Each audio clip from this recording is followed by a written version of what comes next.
Somos Iglesia. La Iglesia es el nuevo pueblo de Dios, llamado a ser la luz del mundo y la sal de la tierra. En los vibrantes y vertiginosos tiempos de cambio que vivimos, los bautizados somos los testigos de la vida nueva, de justicia, de unidad y de paz que Cristo nos propone, por la fuerza de la fe luminosa, la esperanza inquebrantable y la caridad ardiente. La Iglesia Católica, cuerpo vivo de Cristo, nos señala la única opción por la verdad y nos presenta el ideal existencial más alto: Jesucristo, modelo de verdadera humanidad y camino seguro de salvación y de vida eterna. Tú eres Pedro, y sobre esta piedra edificaré mi iglesia, y el poder del mal no triunfará sobre ella. Somos Iglesia.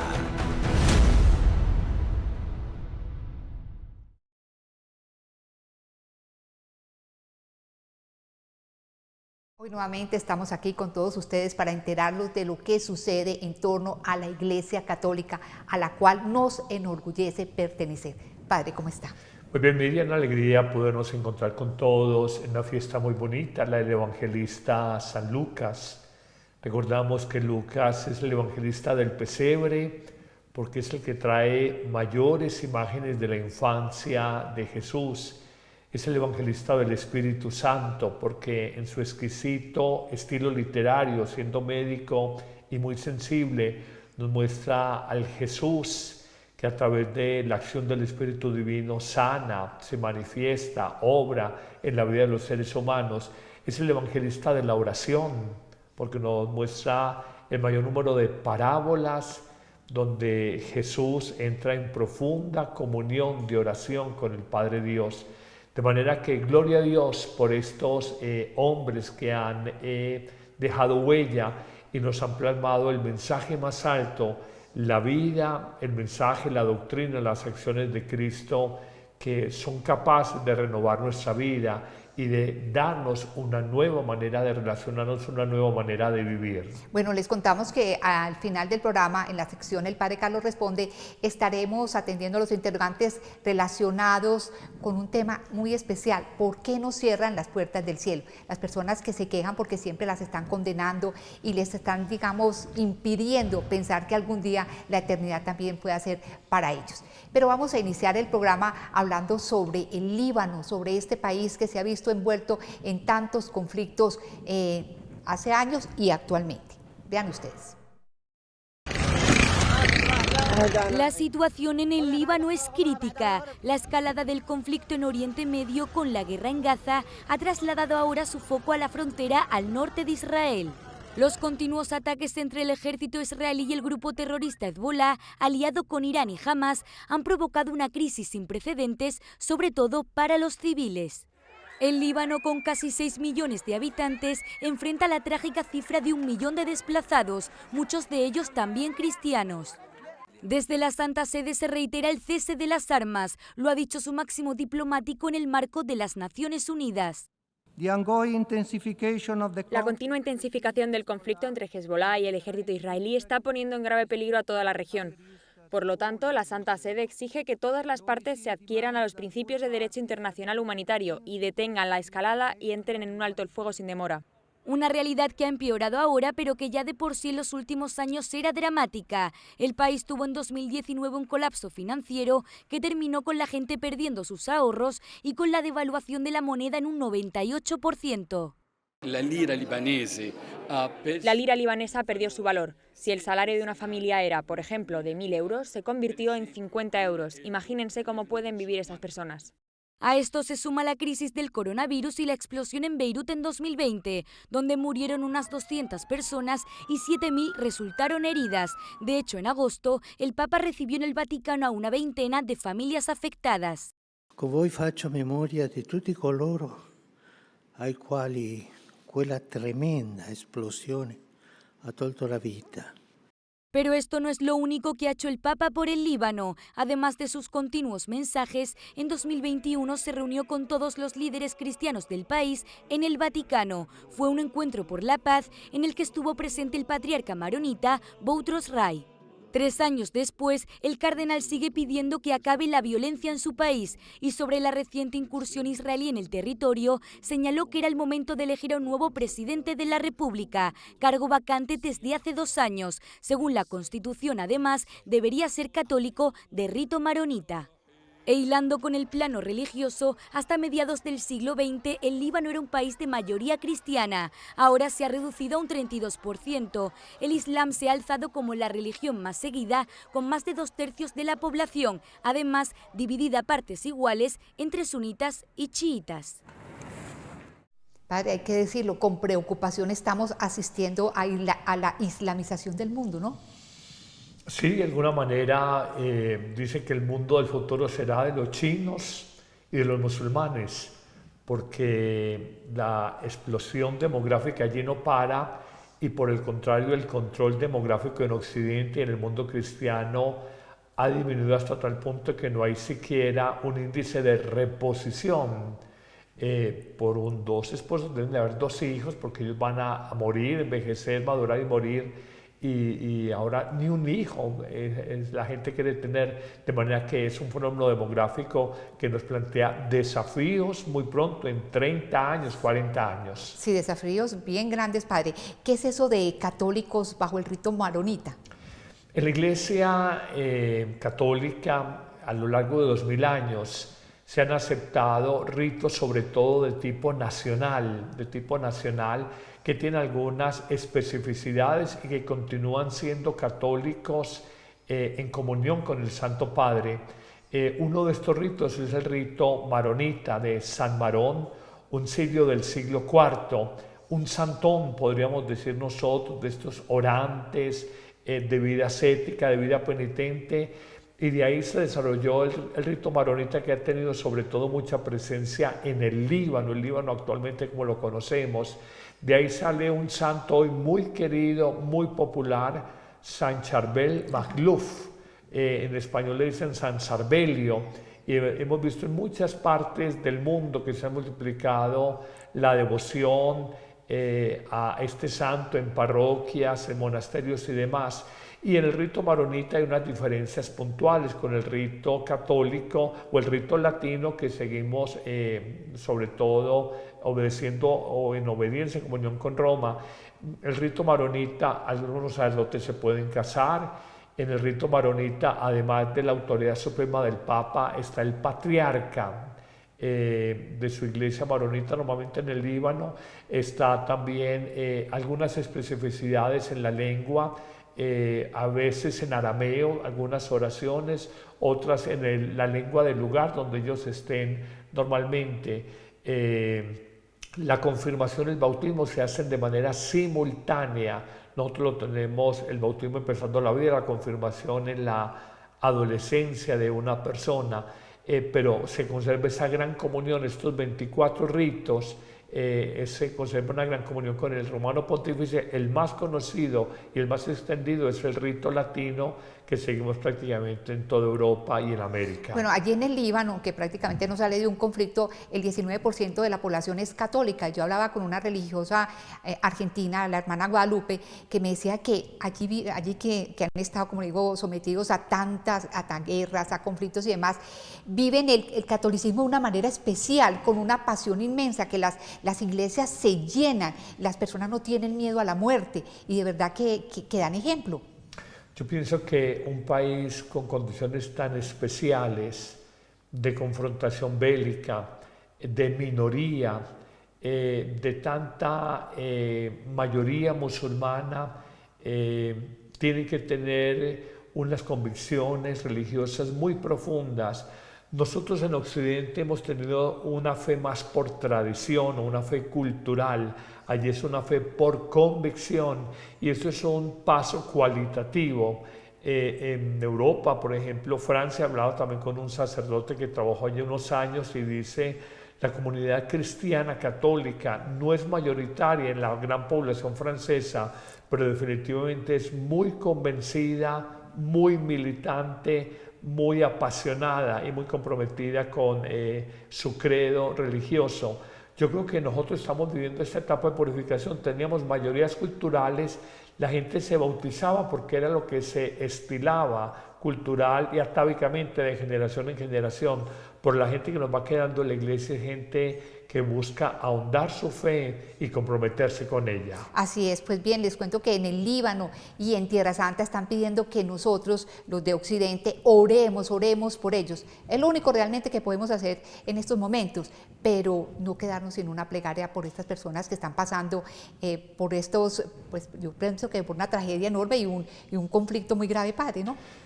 Es un drama que sobre todo vemos en tiempo real, merced a los medios de comunicación, merced a lo que muestran muchas veces, no los grandes medios siquiera, sino los medios digitales. Todo el mundo hoy tiene un teléfono celular y por tanto es un periodista potencial, un corresponsal de guerra potencial, y vemos con diferencia de segundos explosiones, matanzas, y uno dice, qué horror es la guerra, cuánto odio hay allí. ¿Y quién mueve el corazón de estos líderes para que entiendan que no es destruyendo sobre otros como una cuestión, una paz duradera? Porque de momento pueden triunfar militarmente y diezmar a un enemigo, pero están cultivando un odio en las futuras generaciones y eventuales peligros para los pueblos que hoy dominan militarmente. Bueno, y avanzando en el programa, en días pasados celebramos la fiesta de San Francisco de Asís, concretamente el 4 de octubre. Pues bien, veamos por qué el Papa Francisco, antes era Jorge Mario Bergoglio, escogió ese nombre, Francisco, para su pontificado. Cuando el cardenal Bergoglio salió al balcón de San Pedro ya convertido en papa, pocos esperaban que el jesuita escogiese para su pontificado el nombre de Francisco en honor al santo de Asís. Con ese gesto, además, ha dejado ver en su papado los valores del patrón de la orden franciscana, como la cercanía a los pobres o la ecología con el cuidado de la casa común. También el Papa ha ido varias veces a Asís. Por ejemplo, en 2016, Francisco estuvo en la Basílica de Santa María de los Ángeles. Allí rezó en el lugar donde comenzó el movimiento franciscano. Y San Francisco es conocido por haber realizado el primer Belén de la historia. Fue en 1223 al volver de un viaje a Tierra Santa. El pueblo, uno que le recordaba el lugar donde nació Jesús, Grecho. Francisco visitó este lugar en 2019. Il presepe che per la prima volta San Francesco realizzò proprio in questo piccolo spazio, a imitazione dell'angusta grotta di Betlemme, parla da solo. Qui non c'è bisogno di moltiplicare le parole, perché la scena che è posta sotto i nostri occhi esprime la saggezza di cui abbiamo bisogno per cogliere l'essenziale. San Francisco de Asís nació en el 1182. Hijo de un comerciante, renunció a su herencia para seguir la austeridad de Cristo. Vivió en la estricta pobreza con un estilo sencillo, el mismo que el Papa ha intentado aplicarse tanto a él mismo como a la Iglesia Universal. ¿Cómo me gustaría una iglesia pobre y que fuera para los pobres? Eso expresó el Papa Francisco el 24 de marzo de 1913, recién elegido como pontífice. Padre, el Papa Francisco sí ha honrado esa palabra de tener una iglesia pobre, ¿o no? A ver, yo creo que cuando hablamos de pobreza hay que depurar el término. Hay una pobreza porque no hay empleo, hay una pobreza porque no hay oportunidades de formación humana. Es una pobreza que no puede ser mirada como un bien evangélico. Y hay la otra pobreza, la que se abraza con libertad, libertad frente a los bienes, libertad frente a las posesiones, porque hay un bien supremo que es la persona divina de Jesús. Es la pobreza evangélica. Tener las cosas pero ser libre frente a ellas. Alguien decía, nadie más pobre que Juan 23, Papa por los años 1958-63, y vivía en los llamados palacios apostólicos cargados de mármoles, cargados de imágenes artísticas, de frescos, de decorados, pero fue un hombre muy libre frente a esto. Yo pienso, no solamente por la misma figura física de Francisco, que él es en Juan 23, un hombre espontáneo, bonachón, y lo siente uno muy libre frente a los bienes. De hecho, él dijo, yo no me siento viviendo bien en el Palacio Apostólico, que es una serie de pasadizos grandes, comunicados, de salones, hasta llegar a su habitación personal, cerca de 600 metros, y decidió vivir en la casa de retiros o de convivencias dentro del mismo Vaticano, el Domo Santa Marta o la Casa Santa Marta, recordando el pasaje evangélico y la acogida que tuvo Marta y María de Betania con Jesús. Yo pienso que él es un hombre libre, y yo creo que en la iglesia no coloquemos el acento en lo material, se necesita, nadie lo discute, pero un hombre cuando es libre de afectos humanos, cuando es libre de bienes materiales, cuando es libre del ego personal, tiene la libertad gloriosa de los hijos de Dios. Padre, hay mucha gente que piensa que la iglesia es rica, que tiene demasiados bienes y que incluso está privando a los pobres de estos recursos. ¿Veían alguna tendencia en la red X? Porque había la historia de que el régimen dictatorial de Maduro tenía su dinero en el Banco Vaticano, y eso resultó una fake news, una noticia falsa, trasnochada de hace 3-4 años, que el Vaticano en su momento desmintió ampliamente. Entonces, claro, la gente come cuento porque lo primero que le llega reacciona de manera emocional y emotiva, y decían que la riqueza y el oro del Vaticano. Entonces yo me llevo a este punto. La Iglesia y lo que es el Vaticano en sí mismo es la síntesis de varios momentos de la historia, sobre todo en el medioevo, donde artistas, pintores, escultores, mecenas, donantes daban gloria a Dios a través de estos grandes edificios. Y no puedo decir que el Vaticano es rico porque tiene esculturas muy bellas o frescos muy lindos, o tiene esculturas muy artísticas. Es como que alguien viniera a Colombia y visitara el Museo del Oro. Entonces las figuras precolombinas, entonces dice, pero mire Colombia, que dice que es un país pobre, mire el oro que tiene allá en el Museo del Oro en Bogotá. Son absurdos, son miradas miopes, prevenidas.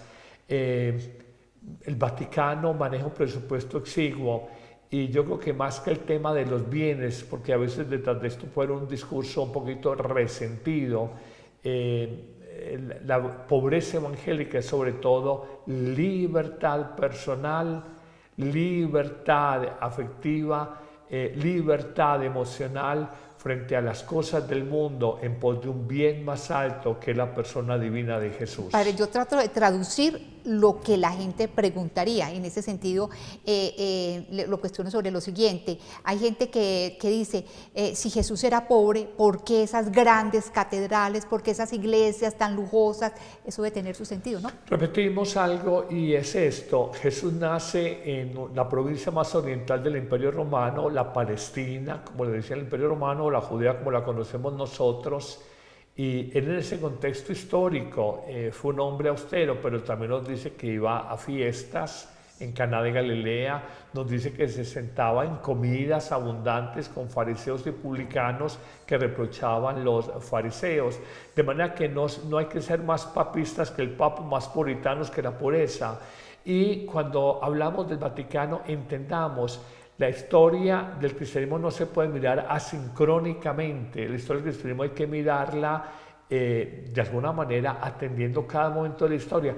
El medioevo, que son 1000 años, del siglo VI al siglo XVI, del siglo V al siglo XV, fue un periodo de esplendor donde había un teocentrismo, y la forma en que el hombre del medioevo, por 1000 años de historia que no podemos borrar de tajo porque hoy no la entendemos, era que daban gloria a Dios a través de grandes edificios. Todas las grandes catedrales, todas las grandes edificaciones y decoraciones que vemos, que hoy admiramos, fue expresión de cómo entendía el hombre la fe religiosa en su momento. Y esto no podemos decir, pongámosle bomba a todas las catedrales, acabemos con todo vestigio histórico para mostrarnos a Jesús pobre. Es una mirada miope, sesgada, pensaría yo, un poco resentida, ideologizada.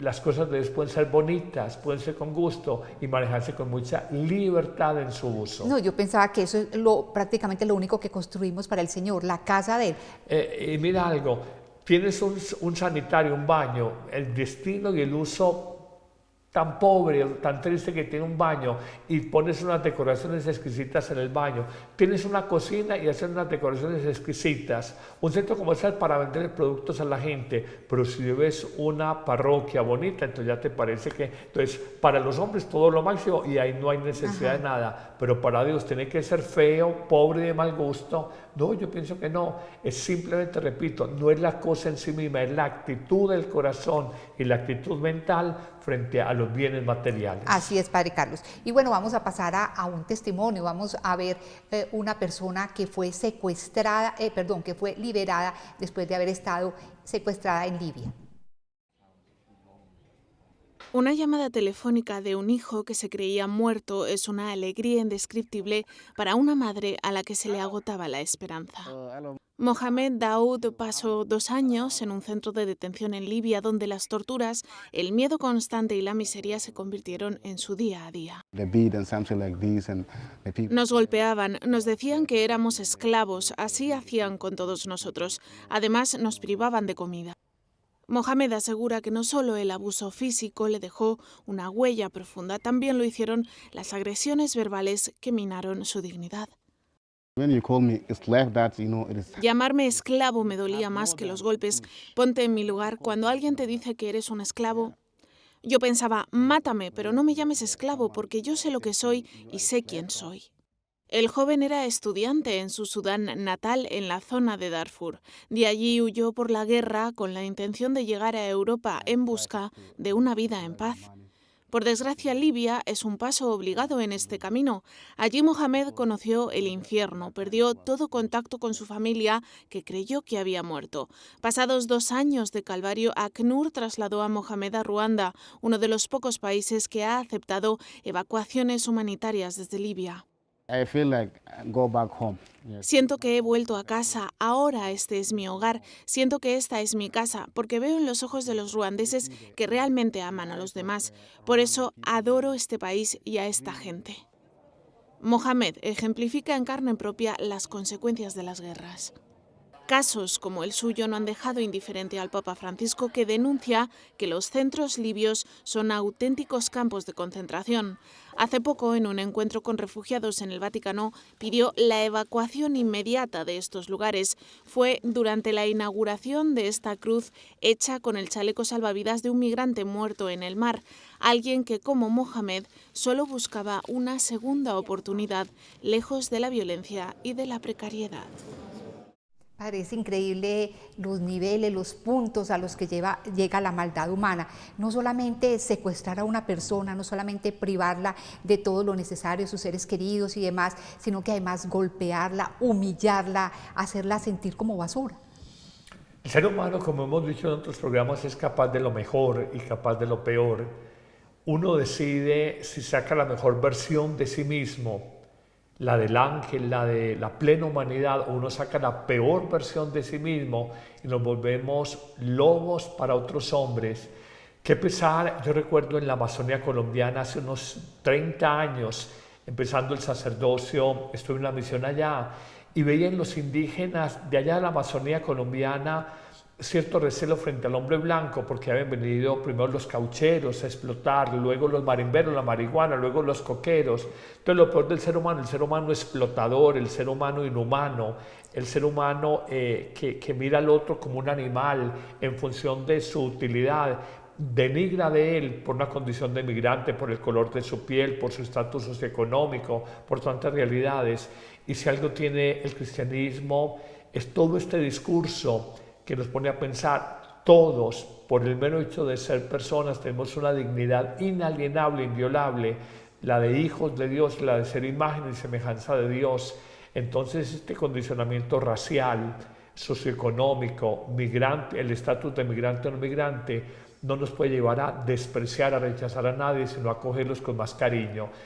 Hay países en el mundo que son paradigmáticos en esto. Hoy Alemania, La Alemania nazi quedó atrás, que Alemania es uno de los países del mundo que más recibe migrantes, Canadá. Y vamos a decir algo, Colombia ha tenido una simbiosis con estos 3 millones de venezolanos, donde han entrado muy bien en la sociedad colombiana, habrán excepciones, pero en general han entrado, y Colombia, siendo un país pobre, ha sabido coger de los 7 millones de migrantes venezolanos, tiene casi la mitad aquí en nuestro país, y ha habido esa simbiosis social y esa absorción en el tejido social, de seguridad, de prestaciones sociales, de trabajo, de oportunidades de estudio y demás, de manera que es una obra de profunda humanidad. Fui forastero y me acogisteis. Padre, ¿usted sabe cuál es el país en el mundo que más recibe refugiados?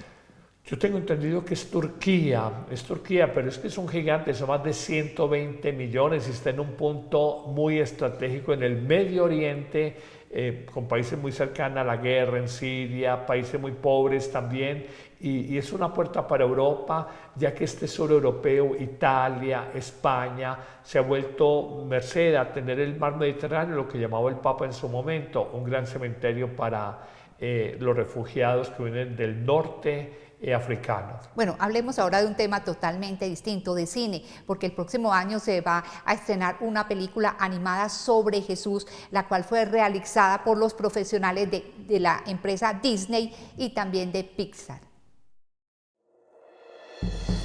Los padres de Talita lloraban su muerte cuando Jesús llegó y le dijo: «Levántate». Escenas como esta son parte de la nueva película animada de la vida de Jesús, narrada según el Evangelio de San Lucas y San Marcos. De esta película se hizo una primera versión en 1979, se tradujo a 2000 idiomas. La nueva producción busca mejorar esa gesta. Everyone needs hope. Todos necesitamos esperanza y no hay una historia mejor que la de Jesús, especialmente en lo que se refiere a la esperanza. Así que queremos tomar la animación, tan atractiva para la gente, y utilizarla como plataforma para llevar la historia y la vida de Jesús al mundo. Es emocionante y queremos que cada país, cada persona, tenga la oportunidad de escuchar a Jesús hablar en su propio idioma. Para hacer esta nueva versión, los promotores del proyecto han contado con historiadores, teólogos y estudiosos de la Biblia que trabajaron para que la película recreara lo mejor posible tanto el Evangelio como la Palestina de hace 2000 años. De hecho, viajaron a Jerusalén para realizar una investigación previa que les permitiera acertar en los pequeños detalles. La Iglesia tiene biblistas, misioneros, historiadores, arqueólogos. Lo que hicimos fue ir al Vaticano, donde están muchos de ellos, e invitarles a participar en este proyecto que está muy ligado a algo que está en el corazón del cristianismo: evangelizar. Los animadores, que provienen de grandes firmas como Pixar o Disney, le dieron vida a esta historia a través de una plataforma de creación en 3D. El mensaje del Evangelio ahora cobra vida de una forma diferente en cada detalle de las escenas de la película. Queremos hacer todo lo posible para asegurarnos de que las piedras en los muros de la Vía Dolorosa sean del mismo tamaño, lo más cercano a la realidad. Queremos encontrar el mismo color púrpura que Jesús pudo haber usado. La película estará disponible en cines y plataformas de streaming en Navidad de 2025. Los creadores esperan que llegue a ser traducida a tantos idiomas como la primera versión de la película. Bueno, esperemos que sea tan fiel en los espacios que espera presentar, donde se desarrolló la vida de Jesús, como con el contenido. Pues a Disney se le ha criticado mucho últimamente porque ha tratado de normalizar conductas o costumbres que nosotros los católicos vemos como inmorales: el satanismo, la homosexualidad y muchas cosas así. Así es, sabemos que todas estas grandes productoras tienen en último término una motivación económica, y ha habido muy fuertes críticas, no solamente desde la esfera del mundo creyente, sino desde la sociedad civil, que tiene otro tipo de valores y dice: por favor, no ideologicen a nuestros niños, no les metan como normal lo que no es normal o como natural lo que no es natural, reconstruyendo o reescribiendo la historia humana. En buena hora se hizo una versión fiel, porque creo que se hace muchísimo bien estas películas que son verdaderas catequesis. Yo recuerdo cuando vi la primera vez el Jesús de Nazaret de Franco Sefirelli, O cuando vimos más recientemente La Pasión de Cristo de Mel Gibson y su actor Jim Caviezel, y uno dice, más allá de cualquier lectura bíblica, es una confrontación radical con el testimonio de amor hasta la locura, de amor hasta la cruz de Cristo, de manera que en animación 3D para niños y para adultos, ojalá que sea una superproducción, pero que sea fiel a la historia y no un reescribir el Evangelio según la ideología moderna. Exactamente, padre, usted lo ha dicho, que detrás de pronto esos muñequitos tan inocentes y demás, sembrando una cizaña bien, hay que esperar. Bien grande, bien peligrosa. Bueno, y vamos a hablar de una nota intrascendente seguramente para muchos de ustedes, pero que la pasamos porque queremos al Papa Francisco. Está estrenando lentes. El sínodo. Encuentren la diferencia entre esta imagen, el Papa leyendo la homilía en la misa de inicio del sínodo, y esta. Fíjense bien en Francisco por la tarde durante la apertura de la fase final de la asamblea. El pontífice estrenaba nuevas gafas. Hace 2 meses el Papa salía del Vaticano para hacer una visita sorpresa, ni más ni menos que a su óptica de confianza. Francisco le dijo a su oculista que no quería cambiar de montura. Vemos cómo está la vista por precaución y luego él, como siempre, saca del bolsillo sus gafas de toda la vida y dice: por mí esta montura va bien, además la trato bien, y lógicamente llegado a ese punto uno se tiene que adecuar a la decisión del Santo Padre y por tanto cambiaremos las lentes, pero sin tocar la montura porque no quiere saber nada de comprar una nueva. Pero el Papa parece haber cambiado de opinión y aunque las nuevas tienen un toque más moderno, siguen siendo sencillas como las anteriores. Es claro que el Papa no le marcha al consumismo, que es un fenómeno mundial, ¿no?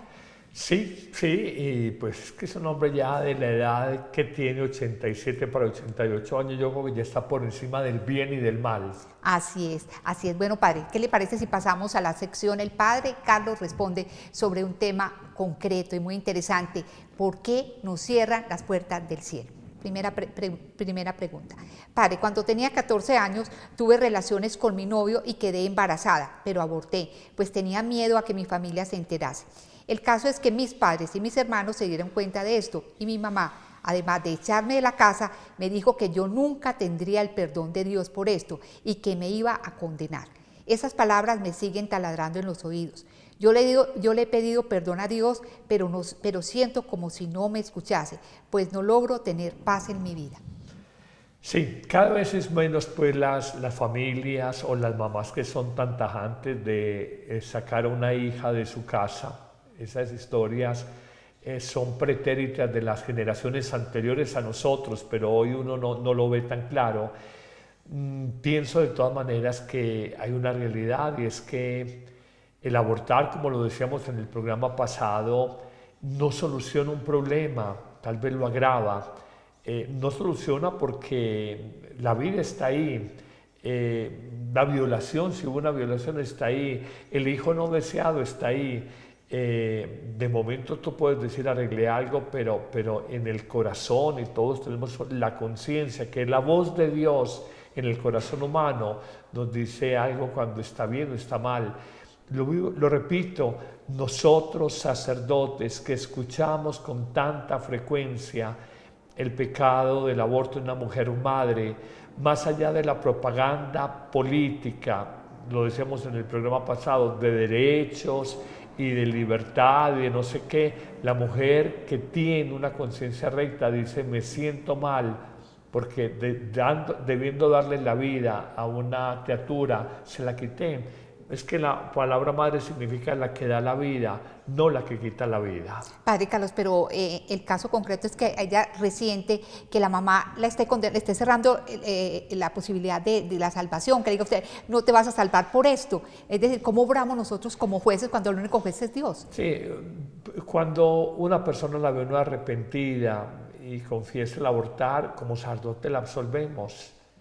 Y realmente me han tocado muy pocos casos donde me digan: mi madre me echó de la casa. Más bien hizo el aborto a espaldas de la mamá O a veces los propios papás le dicen, mire, si usted no va a ser capaz de tener este hijo responsablemente, mire a ver si se practica un proceso de aborto. Es un caso extremo, pero el perdón lo tenemos es de Dios. Para tranquilidad de ella, los seres humanos somos más duros de lo que es Dios. La misericordia de Dios es infinitamente superior a la ley humana, pero sí tratar de ver la gravedad de lo que es quitarle la vida a un ser humano. Y he visto muchas personas que dijeron, padre, yo pensé en no tener este hijo por la circunstancia que sea. El papá no iba a responder, estaba en la universidad, no quería dañar mi cuerpo, no tenía los medios económicos, me asusté, estaba muy joven, no me sentía preparada para ser madre. Y luego ver la inmensa alegría y bendición que implica esa niña o ese niño en la vida de esta joven mamá. Padre, usted me corrige, yo escuché una frase, algo así como que Dios es superior a nuestra conciencia. Miren, la conciencia es la última instancia del actuar moral humano y por encima de la ley tú en conciencia anterior le dices enteramente, no puedo con esta situación y lo mínimo, Dios nos entiende y es superior, digamos a la conciencia moral colectiva y nos va a iluminar y nos va a decir esto está bien o esto está mal. Bueno, segunda pregunta. Padre, nací dentro de una familia católica donde hay más miedo a Dios que amor. Por ello, para mis padres todo es pecado. Escuchar música, rock, bailar amacizado, tener relaciones prematrimoniales, hablar de sexo, decir chistes picantes y un sinfín de cosas más que para la mayoría de mis amigos son algo natural. Esto me impide llevar una vida normal y me hace poco atractivo el camino católico, pues no se puede vivir todo el tiempo con los ojos de Dios encima, llevando cuenta de lo que hacemos. ¿Quién quiere llegar al cielo así? Sí. Yo creo que mucha gente se ha alejado de la fe cristiana porque tiene una imagen deformada de lo que es Cristo. O mucha gente se ha alejado de Dios porque tiene una imagen distorsionada de lo que es Dios.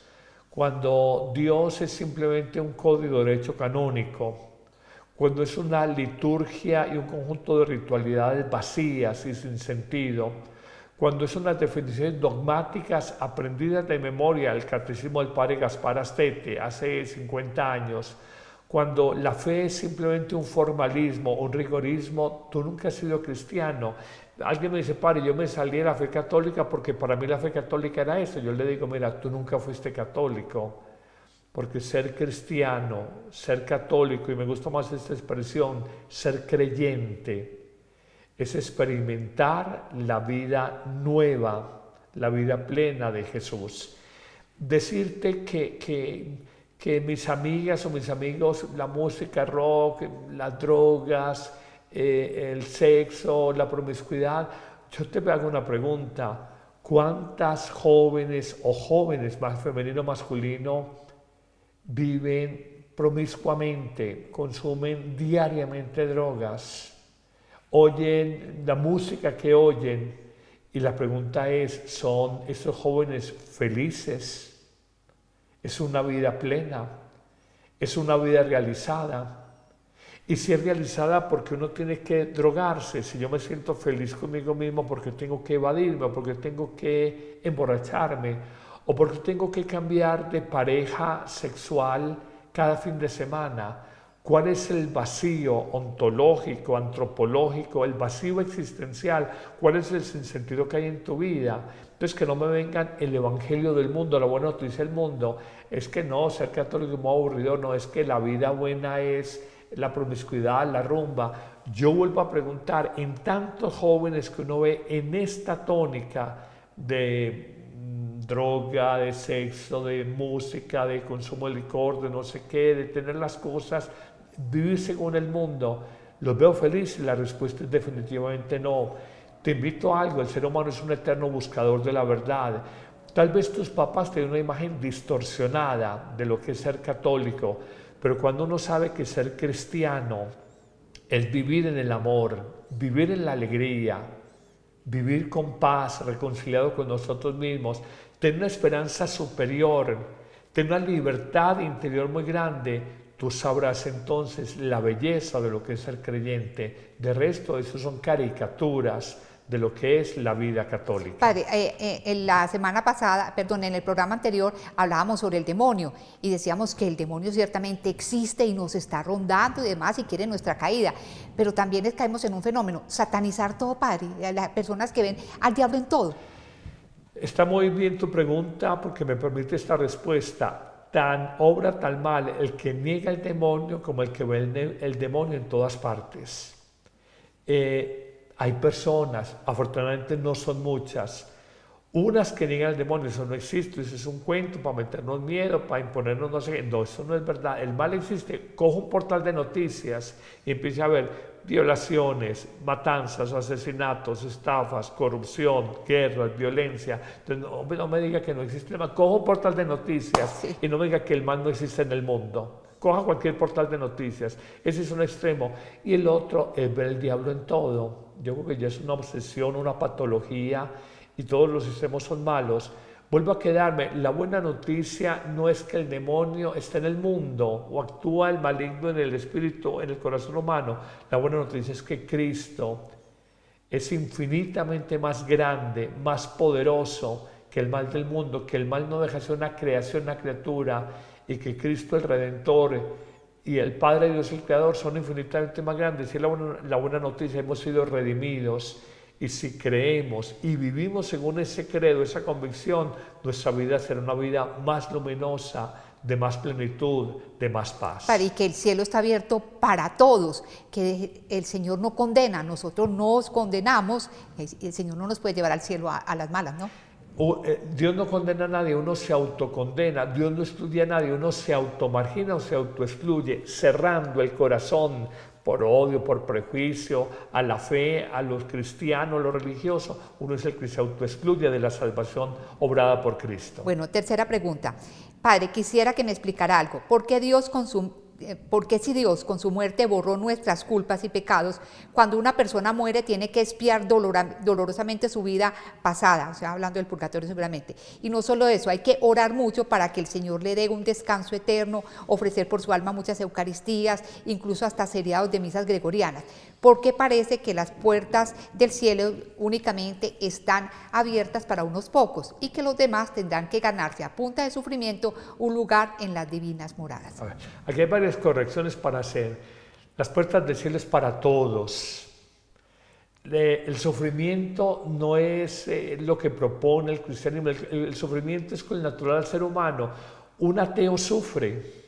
Un agnóstico sufre, no es creyente, un musulmán sufre, un judío sufre, un budista sufre. Entonces no vengan el cuentecito que es que la Iglesia Católica nos va a poner el sufrimiento. Ese es un cuento, iba a decir una palabra hasta fea, no la voy a decir, es un cuento mal contado. Entonces no nos metamos eso. A ver, Cristo obró hace 2000 años la redención por todos. De ti, de mí depende que yo abra mi corazón, abra mi vida y acoja esa redención en Cristo. Vuelvo un poco a la respuesta que damos a la pregunta anterior.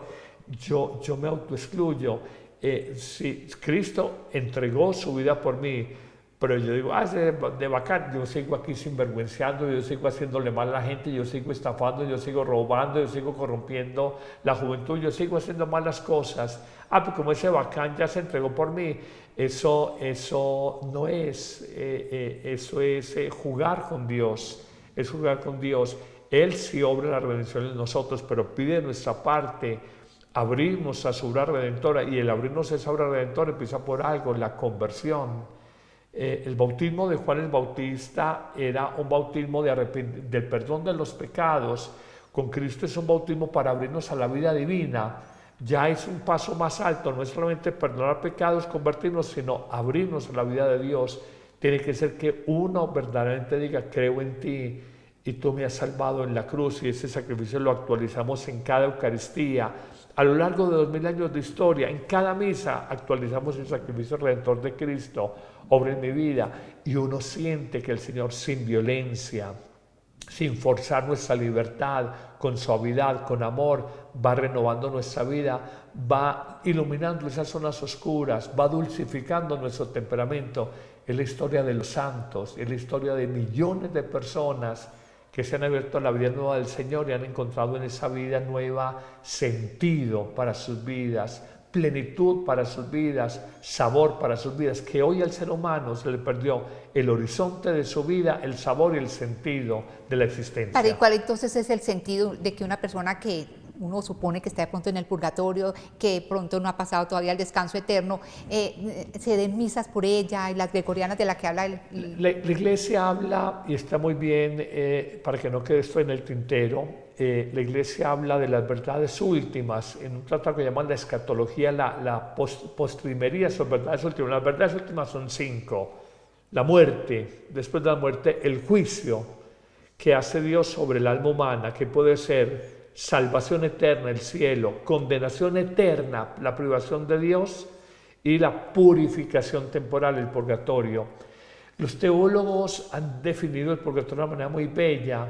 Dicen, es la última de las misericordias de Dios. Por decir algo, si el cielo es Miami, si el cielo es la Florida, que ahora con ese huracán Milton no está tan cielo, pero si el cielo fuera la Florida, simplemente el santo, vuelo directo de Medellín a Orlando, a la Florida. El purgatorio no es vuelo directo a la Florida, sino vuelo con escala en Ciudad de Panamá o en San Salvador. Es una escala previa, pero en definitiva es la salvación. ¿Qué hacemos nosotros y qué pide la Iglesia? Cuando uno muere, ya no hay lugar a conversión. De hecho, Agustín trae una expresión muy bella. El gran padre de la Iglesia dice, matar a una persona, lo más grave de matar a una persona no es quitarle la vida. Lo más grave de matar a una persona es que usted le niega la posibilidad de que ella se pueda convertir. Mientras estuvo viva se podía convertir a Cristo, pero una vez que se muere ya no hay posibilidad de conversión. ¿Qué hace uno? Orar en la Eucaristía esporádica o las 30 Eucaristías seguidas, la famosa Eucaristía gregorianas, pidiéndole a Dios, ten misericordia de esta persona.